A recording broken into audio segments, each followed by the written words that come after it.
At 72 hours of fasting, researchers put people inside an MRI machine and measured what was happening inside their living conscious brains. What they found was not damage. What they found was not starvation. The brain had built an entirely new fuel system, and it was running better because of it. Here is what nobody tells you about fasting. That headache you got at hour 14, that was not your body failing. That irritability at hour 18, that was not a warning sign. That moment where you felt like you genuinely could not continue, that was the exact moment your body was switching fuel systems. And if you had just kept going, what happens on the other side is one of the most extraordinary things human biology can produce.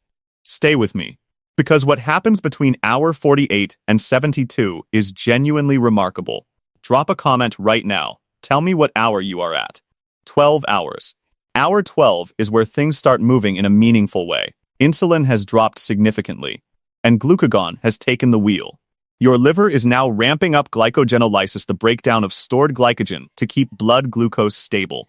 The liver has become the primary organ keeping you functional, and it is working harder than it was an hour ago. Lipolysis is starting to increase. Free fatty acids are entering the bloodstream. Your belly fat and visceral fat, the deep abdominal fat wrapped around your internal organs, are beginning to be accessed, slowly, but genuinely. The body is starting to open the reserves it stored for exactly this situation. The gut is getting a break from processing food, and early immune signaling changes are beginning, though nothing measurable yet at this specific. The brain is glucose dependent, and the supply is getting tighter than normal, which is exactly why many people feel foggy and irritable somewhere between hour 12 and 14. That fog is real. It is your brain signaling that the current fuel arrangement needs adjusting. It is not dangerous. It is the transition. Muscle is starting to pull back on glucose consumption as the body begins rerouting fuel toward more critical tissues. 18 hours. If you have ever tried fasting and hit a wall around this point, this is the physiology behind it. The approximately 100 grams of glycogen stored in your liver are being mobilized at an accelerating rate. The insulin to glucagon ratio has flipped. Your body's entire hormonal messaging system is now broadcasting a single word: mobilize. The liver is working hard, and the metabolic switch that researchers describe as beginning beyond 12 hours is now fully underway. Free fatty acids are rising meaningfully in the bloodstream. Your liver is beginning to convert some of them into ketone bodies. Visceral fat, the metabolically dangerous fat that surrounds your liver, heart, and intestines, is being accessed. The deep fat is starting to move, and one human experiment demonstrated that raising free fatty acids artificially increased ketone production approximately 5 times. Your body is beginning that process on its own right now. The gut is in a quiet phase, and the immune system is beginning to recalibrate, with early changes in markers like IL-6 and MCP-1 starting to appear in human studies at this stage. The kidneys are increasing nitrogen disposal as the body begins drawing on amino acids for gluconeogenesis. The brain is still mostly glucose dependent, and the fog from earlier may still be present. But hold on, it is about to shift. Muscle is increasingly running on fatty acids, and the body is doing everything it can to protect the glucose supply for the brain. 24 hours. The biggest transition.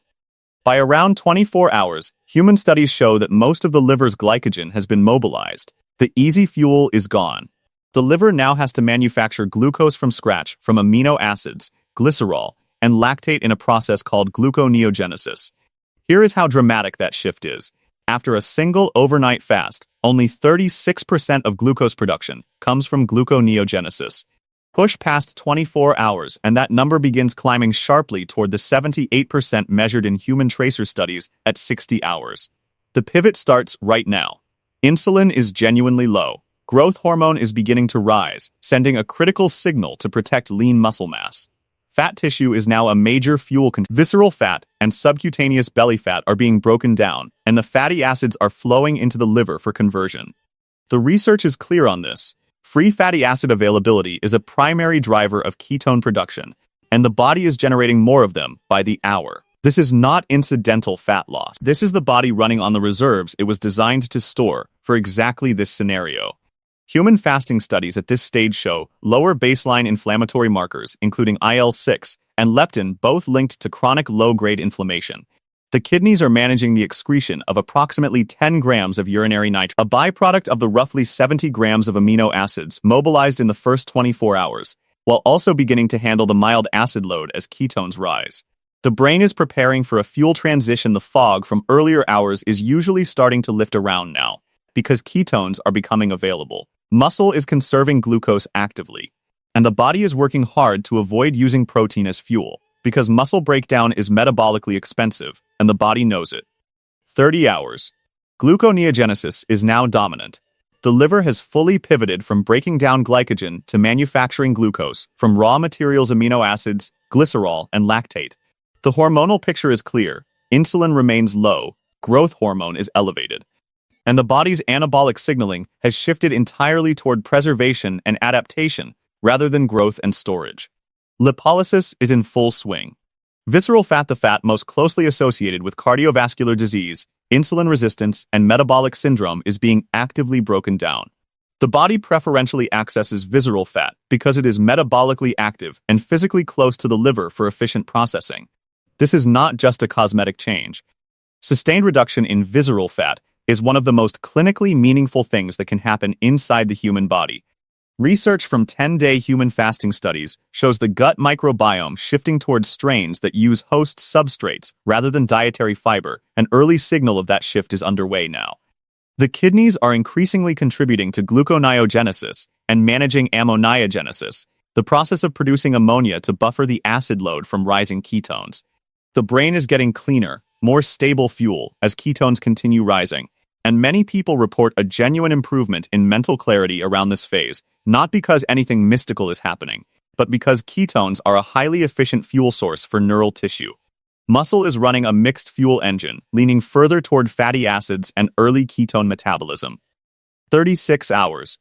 The autophagy checkpoint ketogenesis is running strongly. The liver is converting fatty acids into ketone bodies at scale, primarily beta-hydroxybutyrate, and releasing them into circulation. T3, the active thyroid hormone, is beginning to fall, and reverse T3 is rising. This is the body down-regulating its metabolic rate slightly to conserve energy during an extended fast. It is a real physiologic adaptation. It is not a malfunction. Growth hormone remains elevated, continuing to protect lean tissue. Fat tissue is fully mobilized. Visceral fat and belly fat are the dominant energy donors. The body is running on what it stored for precisely this scenario, and it is doing so efficiently. Inflammatory markers including IL-6, MCP1, and leptin are measurably lower in human fasting studies at this time frame. One study found higher neutrophil oxidative burst alongside those lower inflammatory markers, meaning immune cells became more active and capable, not suppressed. The kidneys are managing an increasing acid-base workload as ketones rise.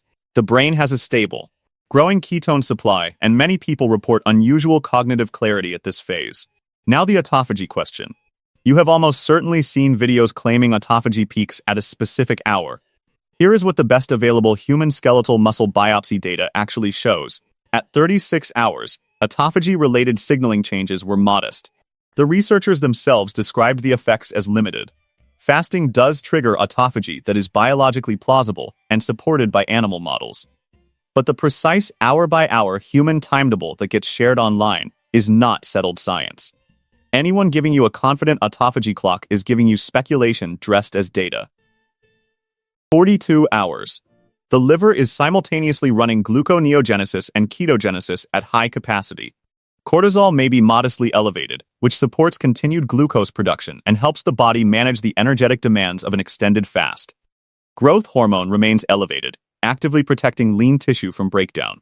The endocrine system has fully reorganized around one priority: keep you functional without incoming fuel.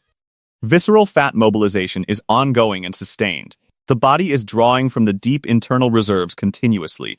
Every hour of fasting at this stage is continuing to draw from exactly the fat deposits that are most associated with metabolic risk. The gut lining is in a genuine rest and repair phase, with digestive activity near zero. Immune signaling continues to shift away from chronic low-grade inflammation.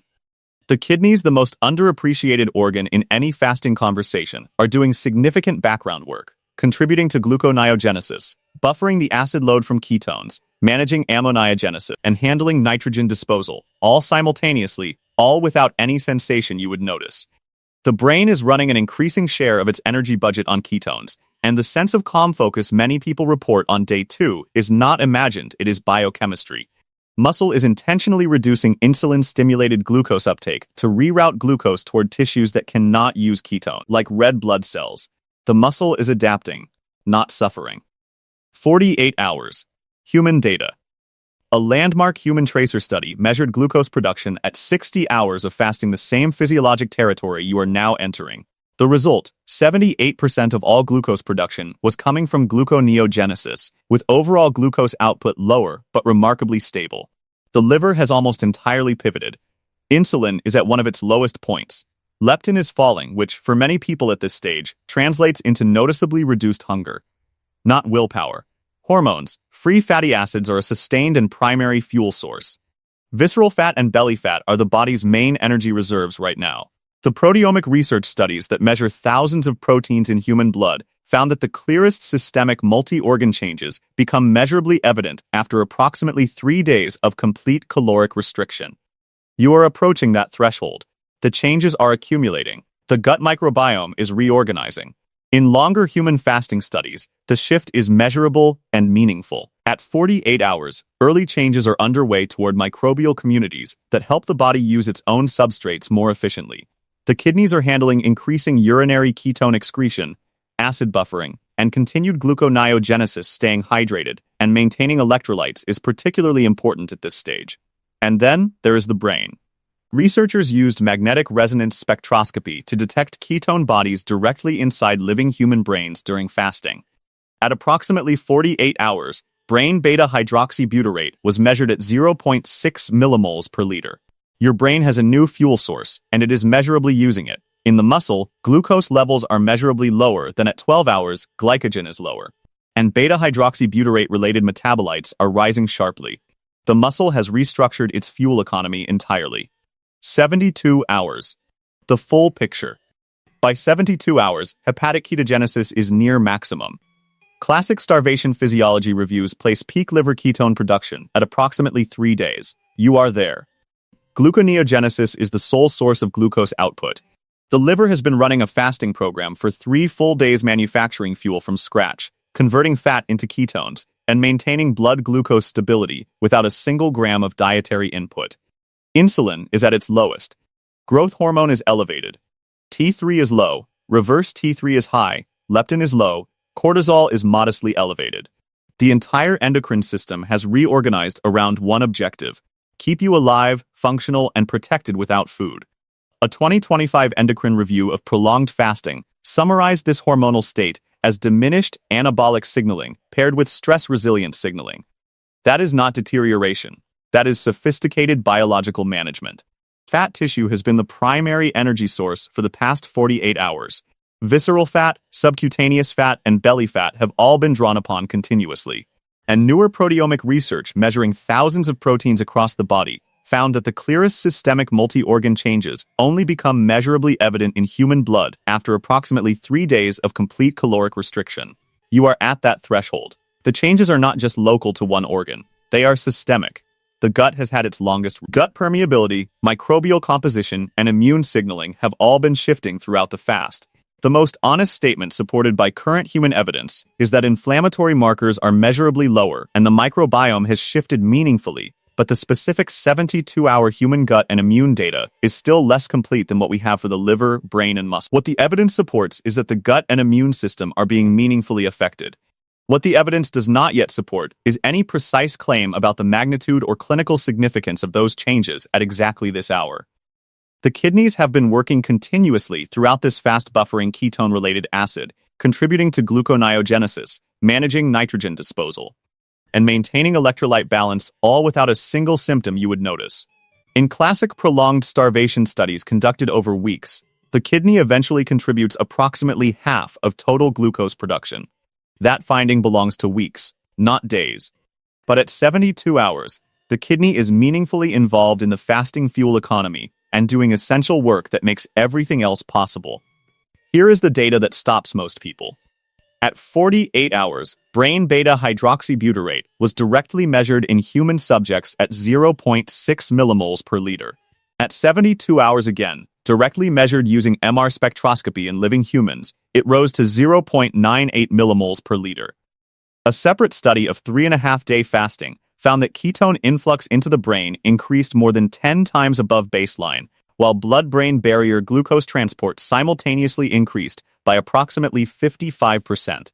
The brain did not abandon glucose. It upgraded both systems at once. A 72-hour study in healthy women found measurable changes in brain metabolite levels across all 9 brain regions measured, with the frontal lobes most affected, and reductions in glaxo- and choline-related signals throughout. Your brain at 72 hours has not been depleted.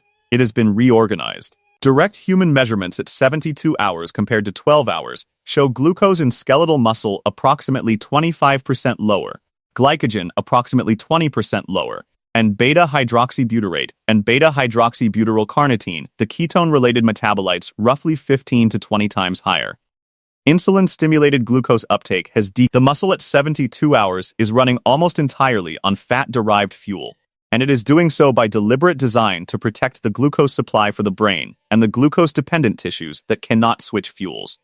Drop your fasting hour in the comments right now.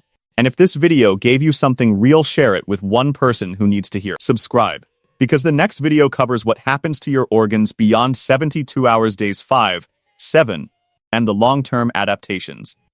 It gets even more interesting. I will see you there.